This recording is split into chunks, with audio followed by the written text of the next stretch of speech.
నమస్తే, మీరు చూస్తుంది తెలుగు రైతుబడి. నా పేరు రాజేందర్ రెడ్డి. ఈరోజు మనం మరోసారి జిల్లా పుండరీకం గారి సెరికల్చర్ ఫామ్కి వచ్చాం. ఇప్పటికే తాను తొలి 2 దశలు ఏ విధంగా పట్టుపురుగులు పెంచాల్సి ఉంటుందనే విషయాన్ని మనకు వివరించారు. ఈ వీడియోలో మనము 3వ దశ, 4వ దశ, అలాగే 5వ దశ మొత్తం పట్టుపురుగుల నుంచి పట్టుగూలు ఏ విధంగా ఉత్పత్తి అవుతాయనే విషయాన్ని వారిని అడిగి క్లియర్గా దశల వారీగా తెలుసుకునే ప్రయత్నం చేద్దాం. ప్రత్యక్షంగా చూద్దాం వాటిని కూడా. పెంపకం పూర్తయిన తర్వాత నేత్రికలు పరుచుకోవడం, పట్టుగూలు తీయడం వంటి అన్ని విషయాలు కూడా వివిధ దశలుగా ఈ వీడియోలో సమగ్రంగా ఉంటాయి. ఈ వీడియో పూర్తయ్యే వరకు మొత్తం చూడండి. ఇప్పటి వరకు తెలుగు రైతుబడి ఛానల్ను మీరు సబ్స్క్రైబ్ చేసుకున్నట్లయితే వెంటనే తెలుగు రైతుబడి ఛానల్ను సబ్స్క్రైబ్ చేసుకోండి. మరిన్ని మా వీడియోలను ఎప్పటికప్పుడు అప్డేట్స్గా మీరు పొందుతూ ఉండొచ్చు. ముందుగా మనం పుండరీకం గారిని కలిసే ముందు, వారితో మాట్లాడే ముందు వాళ్ళ ఫామ్, మల్బరీ ఫామ్ ఏ విధంగా ఉంది, మల్బరీ తోట ఏ విధంగా ఉందనేది ఒకసారి చూద్దాం. ఇప్పటికే కొంత భాగం వాళ్ళు కత్తిరించారు, వాటిని ప్రూనింగ్ కూడా చేశారు. మిగిలిన కొంత భాగం మాత్రం చాలా ఫ్రెష్గా కనిపిస్తుంది. ఒకసారి మల్బరీ ఫామ్ను చూసి ఆ తర్వాత పుండరీకం గారిని కలుద్దాం.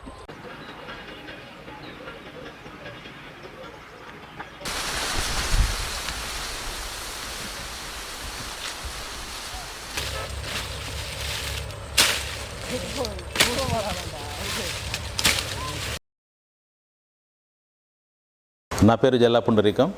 మీరు అంతకుముందు వీడియోస్ కూడా కొన్ని చూసుంటారు నావి. ఫస్ట్ అండ్ సెకండ్ స్టేజెస్ ట్రేలో చూసినాం మనం, బ్లూ కలర్ పెద్ద ట్రేస్లో. ఆ ట్రేస్లో మనం అంటే పారాఫిన్ పేపర్ మీద చిన్న వామ్స్, చిన్న పురుగులు ఉండేది. అవి తీసుకొచ్చి అదే పారాఫిన్ పేపర్ ఇక్కడ పెట్టాము అంతకుముందు. అదే పారాఫిన్ పేపర్ మీద పెట్టినప్పుడు ఈ లీవ్స్ అంటే షూట్ రేరింగ్, ఇది ఈ కొమ్మలు, చిన్నపాటి కొమ్మలు, ఈ సైజులో ఉన్న కొమ్మలు తీసుకొచ్చి మనం ఆ చిన్న పురుగుల మీద వేస్తే డెఫినెట్గా ఈ మల్బరీ లీఫ్ స్మెల్కి ఆ పురుగులన్నీ పైకి వచ్చేస్తాయి ఒక 2 అవర్స్లో. అవన్నీ మొత్తం పైకి రాగానే అదే ఆకుని అంటే ఈ షూట్తో పాటు తీసి పక్కన పెట్టి అన్నీ దాని మీద ఉన్న ఎన్ని అయితే షూట్స్ వేసామో మనం అన్ని షూట్స్ పక్కన పెట్టి ఆ bed as it is dispose చేస్తాం. డిస్పోజ్ చేస్తే మనకు రిమైనింగ్ బెడ్ మొత్తం హైజీనిక్గా క్లియర్గా ఉంటుంది అన్నట్టు. ఇప్పుడు అలా వేరు చేసిన పురుగులనే మనం చిన్నగా అంటే డైలీ 2 డేస్కి ఒక్కసారన్నా కొద్దిగా మనం ఎక్స్టెండ్ పెంచుకుంటాలి. ఇది కూడా ఈచ్ స్టేజ్లో ఎంత స్పేస్ ఇవ్వాలి, ఎంత బెడ్ ఏరియా అంటాం దీన్ని, ఎంత బెడ్ ఏరియాలో ఇవ్వాలి అన్నది కూడా central research, silk research institute వాళ్ళు ప్రిస్క్రైబ్ చేశారు. అంటే ఒక 100 DFLస్కి ఫైనల్గా 5th స్టేజ్లో 800 to 1000 SFT స్పేస్ ఇవ్వాలి. ప్రస్తుతం మనం ఇప్పుడు ఇక్కడ 3rd స్టేజ్ వామ్స్ని చూస్తున్నాం. అంటే ఇది లేట్ ఏజ్ రేరింగ్ కిందకి వస్తుంది. 3rd స్టేజ్ వామ్స్లో లాస్ట్ డే అన్నట్టు, అంటే 3 డేస్ జనరల్గా సీజన్ బట్టి 6 to 7 ఫీడింగ్స్ ఉంటాయి. ఇది 6th ఫీడింగ్కే మోల్టింగ్ వచ్చింది అన్నట్టు. మోల్టింగ్ అంటే మీకు అంతకుముందు కూడా ఒకసారి ఎక్స్ప్లెయిన్ చేశాను. మోల్టింగ్ అనేది ఎలాంటి ప్రక్రియ అంటే దాని మీద ఆ పురుగు మీద ఉన్న చర్మం ఊడిపోతున్నట్టు, ఊడిపోయి కొత్త చర్మం వస్తుంది. ఈ ప్రక్రియనే మనం మోల్టింగ్ అంటాం. ఇది ఒక్కొక్క స్టేజ్లో ఒక్కొక్క రకంగా ఉంటుంది. టోటల్ సిల్క్వామ్ లైఫ్ సైకిల్లో 4 మోల్టింగ్స్ ఉంటాయి. ఈరోజు 3rd మోల్టింగ్, 2 మోల్టింగ్స్ ఏమో మనకు ఎంగేజ్ రేరింగ్ చాకి పురుగులలో అయిపోయింది.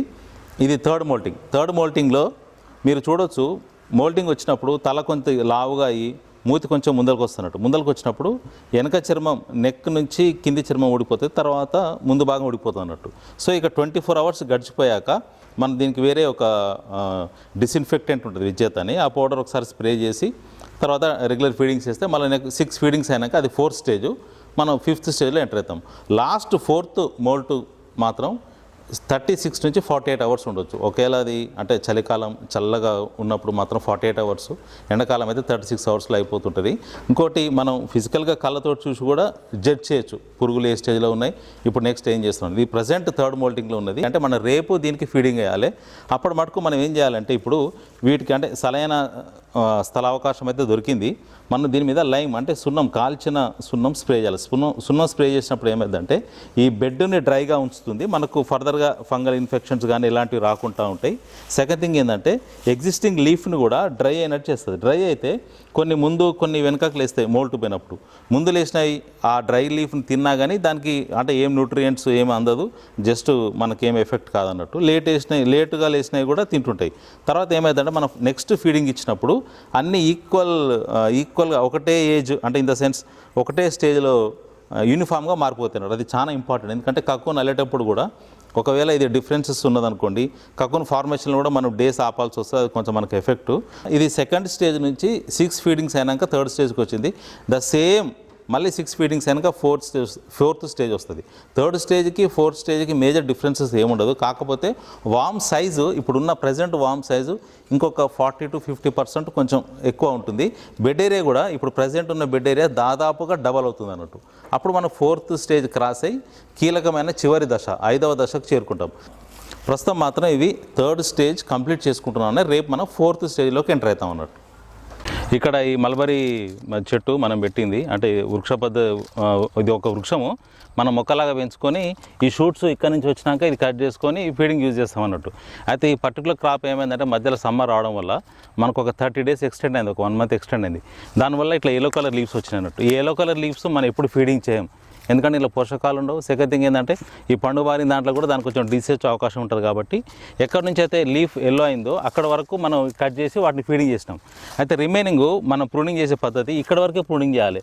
అప్పుడు ఇదంతా క్లీన్ చేయాలి కాబట్టి ఈ బ్రష్ కటర్ యూస్ చేసి ఈ ప్రూనింగ్ చేసినట్టయితే మళ్ళీ న్యూ స్ప్రౌటింగ్స్ వచ్చి మళ్ళీ 45 daysలో మనం నెక్స్ట్ క్రాప్కి రెడీ అవుతాం అన్నట్టు.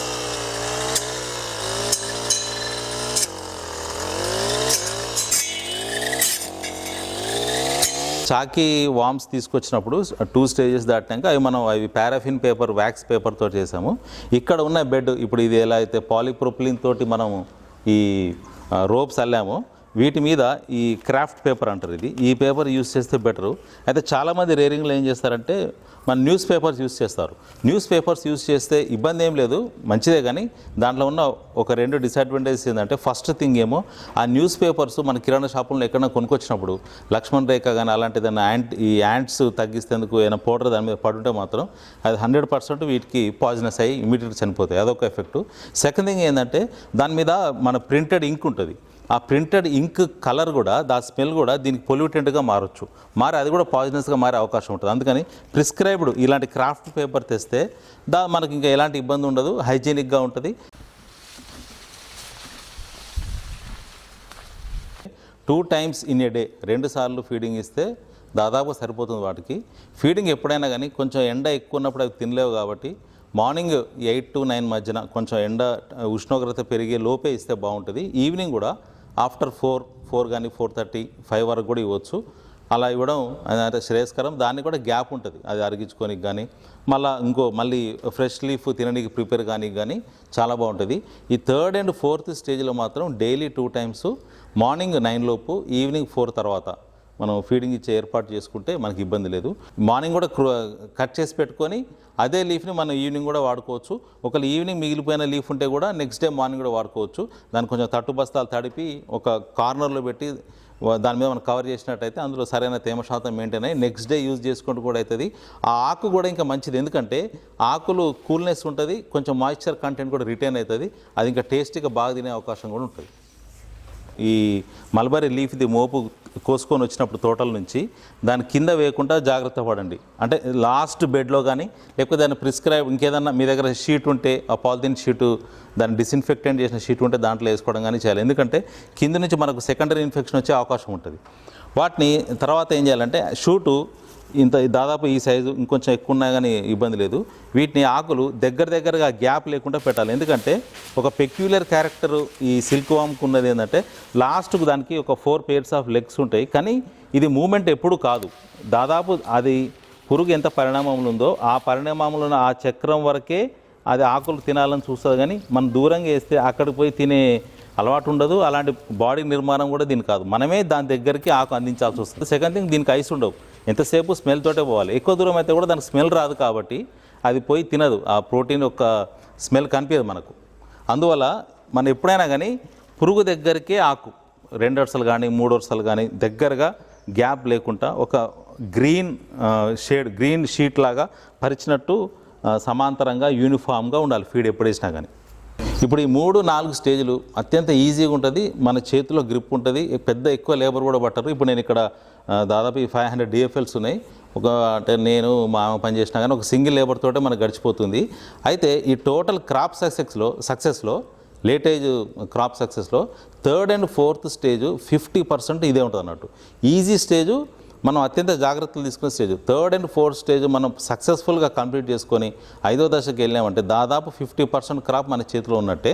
ఇప్పుడు మనం లేజినెస్ చూపించకుండా కొంచెం క్లెవర్గా యాక్ట్ చేసి ప్రోయాక్టివ్గా మనం అన్ని జాగ్రత్తలు తీసుకొని ఎక్స్టెన్షన్లో కూడా డిలే చేయకుండా ఈ ఫంగస్ ఫార్మేషన్ అలాంటివి ఏం లేకుండా జాగ్రత్తలు తీసుకుంటే మాత్రం మనం దిగ్విజయంగా 3వ దశ 4వ దశ దాటొచ్చు.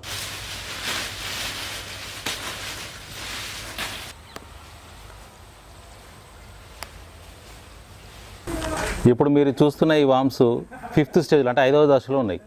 అంతకుముందు మనం చెప్పుకున్నాం 3వ దశ 4వ దశ. ఈ లేట్ ఏజ్ రేరింగ్లో అంటే పెద్ద పురుగుల పెంపకంలో 3, 4, 5 దశలు ఉంటాయి. 3, 4 దశలు మనం ఒకసారి ఎక్స్ప్లెయిన్ చేసుకున్నాం. 3వ దశ 4వ దశ దాదాపు సేమ్ ఉంటుంది, కాకపోతే కొంచెం స్థలం ఎక్కువ ఇవ్వాల్సి వస్తుంటుంది. ఇది 5వ దశ. 5వ దశ అనేది చాలా కీలకం, ఎందుకంటే ఇది చివరి దశ, అల్లికకు ముందున్న దశ అన్నట్టు. ఈ దశ అయిపోయాక స్పిన్నింగ్ దశనే మనకు ఇమీడియట్గా స్టార్ట్ అయిపోతుంది. అయితే ఈ 5th స్టేజ్ దాదాపుగా అంటే మన కాలానుసారంగా ఇప్పుడు సమ్మర్ అయితే 6 days, చలికాలం అయినప్పుడు 7 to 8 days వరకు వెళ్తుంటుంది. యావరేజ్గా 7 days వేసుకోవచ్చు అన్నమాట. అంటే 12 నుంచి 13, 14 పూటల వరకు ఇవి మేత మేసి తర్వాత స్పిన్నింగ్ దశలోకి వెళ్ళిపోతాయి.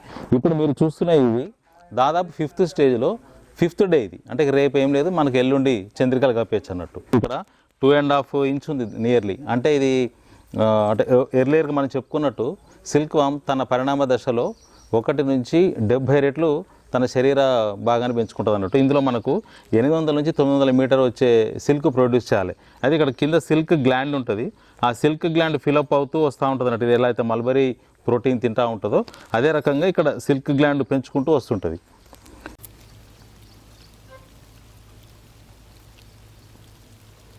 ఇప్పుడు టెంపరేచర్ హ్యూమిడిటీ మెయింటెనెన్స్ కానీ టెంపరేచర్ 27, 28 వరకు ఉండేటట్టు, హ్యూమిడిటీ కూడా 70 నుంచి 75 ఉండేటట్టు ఆ రకంగా మెయింటైన్ చేసి 45 days, 50 days ఓల్డ్ ఉన్న లీఫ్ వాడితే మనకు డెఫినెట్గా 80 to 90% దిగుబడులు వచ్చే అవకాశం ఉంది.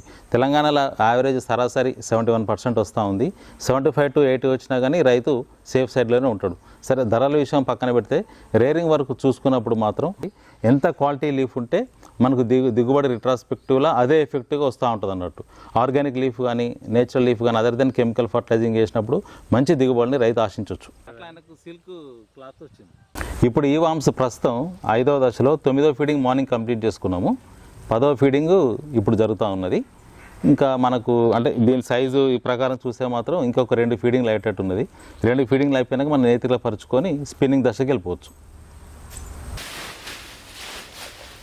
ఇవి ప్లాస్టిక్ మౌంటేజెస్ అంటారు. అంటే తెలుగులో నేత్రికలు కానీ చంద్రికలు తడకలని రకరకాల పేరుగా పిలుస్తారు. ఒరిజినల్గా సైంటిఫిక్గా మాత్రం సెల్ఫ్ మౌంటింగ్ ప్లాస్టిక్ మౌంటేజెస్ అంటారు. ఇవి టెక్నికల్గా జిగ్జాగ్ మేనర్లో ఈ రీసెర్చ్ చేసి తయారు చేశారు. అంటే మనకు పురుగులు ఇవి ఎక్కి ఈ గ్యాప్స్లో పురుగులు వెళ్తాయి అన్నట్టు. ఇప్పుడు మనం ఆల్రెడీ ఫీడింగ్ చేసి 12 ఫీడింగ్లు అయింది. ఇప్పుడు కొంచెం అట్మాస్ఫియర్ మామూలుగా మోడరేట్గా ఉంది కాబట్టి 12 ఫీడింగ్స్ సరిపోతున్నాయి. ఆల్రెడీ స్పిన్నింగ్ స్టేజ్ వచ్చింది. వీటిని మనం సింపుల్గా ఇవి అంటే ఇట్లా సాగదీయొద్దు. జనరల్గా ఏ సైజు ఉందో నియర్లీ 3 feet ఉంటుంది. ఇది ఏ సైజు ఉందో అదే డైరెక్ట్ తీసుకొచ్చి మనం ఈ బెడ్ మీద ఇలా పరిచేసేయాలి. పరిచినప్పుడు ఈ గ్యాప్లో ఆ వామ్స్ అనేవి పైకి సెల్ఫ్ మౌంటింగ్ అయిపోయి ఇక్కడ కాకూన్స్ మనకు ఫామ్ అయిపోతాయి అన్నట్టు.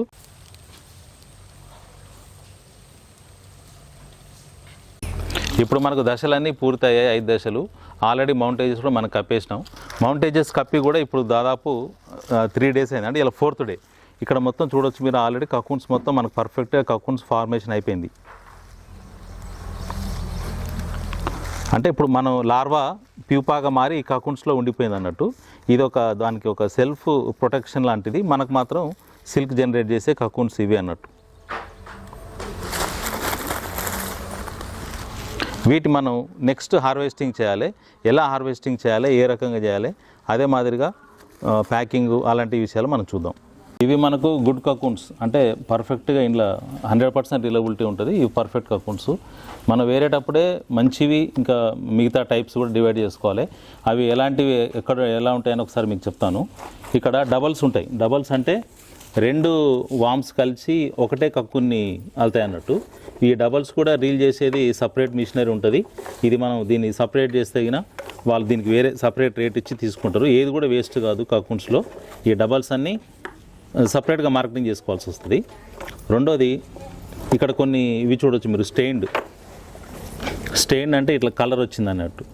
ఈ కలర్ వచ్చినవి కూడా మనం సపరేట్గా ఇవన్నీ ఒక స్క్రాప్ లాగా పక్కకు పెట్టేస్తే వీటికి కూడా కొంచెం డిఫరెంట్ రేట్ వస్తుంది. ఇట్లా ఈ స్టెయిన్ మొత్తం కూడా ఈ స్టెయిన్డ్ డబల్స్ ఇవన్నీ మనం సపరేట్ చేయాలి. ఇంకా ఇక్కడ ఇలాంటివి కొంచెం ఎక్కడన్నా బ్యాక్టీరియల్ ఇన్ఫెక్షన్ డిసీజ్ వచ్చినవి ఉంటే మాత్రం ఇవి మనం ఇక్కడనే పడేసేయాలి. ఇవి లెస్ దాన్ 1% ఉంటాయి ఎప్పుడైనా కానీ ఇలాంటివన్నీ. ఎందుకంటే మనం పొరపాటున కూడా ఇవి ఒకవేళ ఈ మంచి కక్కున్స్లో వేస్తే ఇది మొత్తం కారిపోయి ఈ డెబ్రిస్ తోటి మిగతా కక్కున్స్ కూడా ఖరాబ్ అయ్యే అవకాశం ఉంటుంది. కాబట్టి వీటిని ఇక్కడ ఈ రేంజ్లోనే మనం దీన్ని భూమిలో పాతేసి ఇక్కడనే డిస్పోజ్ చేయాలి.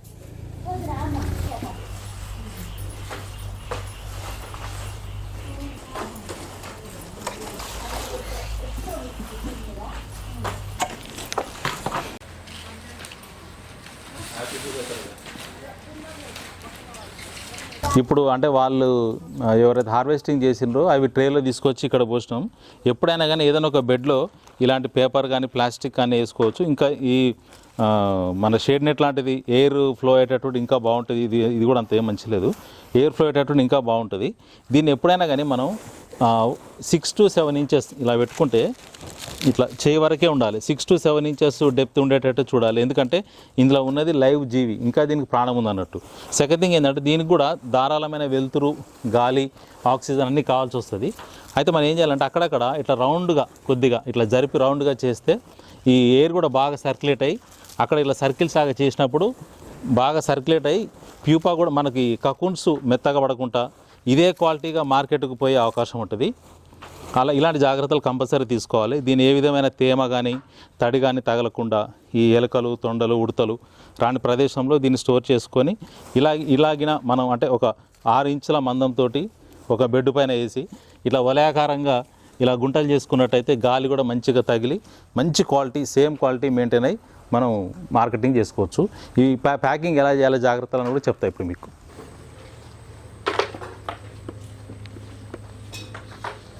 గాలి చొరబడే సంచులు అంటే ఇలా ఉంటాయి. ఇవి జనరల్గా ఆనియన్స్, ఉల్లిగడ్డకు వాడతారు. ఈ ఉల్లిపొర బస్తాలు మనం వీటి కూడా వాడచ్చు. కంపల్సరీగా గాలి తగిలే విధంగా ఉండాలి. సెకండ్ థింగ్ ఏంటంటే ఎప్పుడైనా కానీ మనం కక్కున్స్ వేసినప్పుడు గట్టిగా ఒత్తడం కానీ బిగుతుగా చేయడం కానీ ఎప్పుడు ఉండొద్దు. వదులుగా అవి ఎలా ఉన్నాయో యాజ్ ఇట్ ఈస్ అలాగనే ఉండాలి. మన ట్రాన్స్పోర్ట్ కూడా ఒకదాని మీద ఒకటి ఒక 2-3 కంటే ఎక్కువ వేయద్దు. ఇప్పుడు ఇవి ఎలా అయితే మనం ఈ సంచి నింపుతున్నామో అదే యాజ్ ఇట్ ఈజ్ మనం మార్కెట్ తీసుకుపోయే విధంగా మనం ఏర్పాటు చేసుకోవాలి. ఏం లేదు, సింపుల్గా అటు సైడ్ ఇలా పెట్టి ఇలా దోసేసి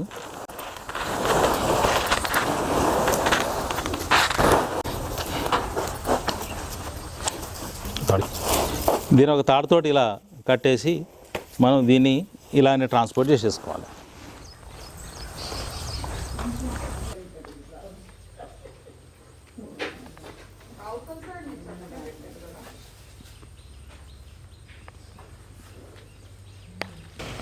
ఇది మన ఫైనల్ ప్రొడక్ట్. ఇవి కకున్స్, పట్టుగూలు. ఇప్పుడు మన ఎగ్ నుంచి 1-2 చాకి దశలు, 3-4 రేరింగ్ దశలు అన్నీ చూస్తాం. ఫైనల్గా ఈ ప్రొడక్ట్కి వచ్చాం. ముందు కూడా ఈ తెలుగు రైతు బడి వాళ్ళ సహకారంతో పట్టు రైతులు ఎక్కడ నష్టపోతున్నారు, ఎందుకు 80 to 90% తీయలేకపోతున్నారు, సరైన మార్కెటింగ్ ఎందుకు చేసుకోలేకపోతున్నారు, ఇది నిజంగా యువతకు ఉపాధి మార్గంగా ఉంటుందా లేకుంటే గుదిబండలాగా తయారవుతుందా అన్న విషయాలు కూడా తప్పకుండా చేద్దాం మనం సపరేట్గా. ప్రస్తుతానికి మాత్రం గుడ్డు దశ నుంచి గూడు అయ్యే వరకు ఇవన్నీ సంపూర్ణ దశలు ఇప్పటివరకు మనం పూర్తి చేసుకున్నాం.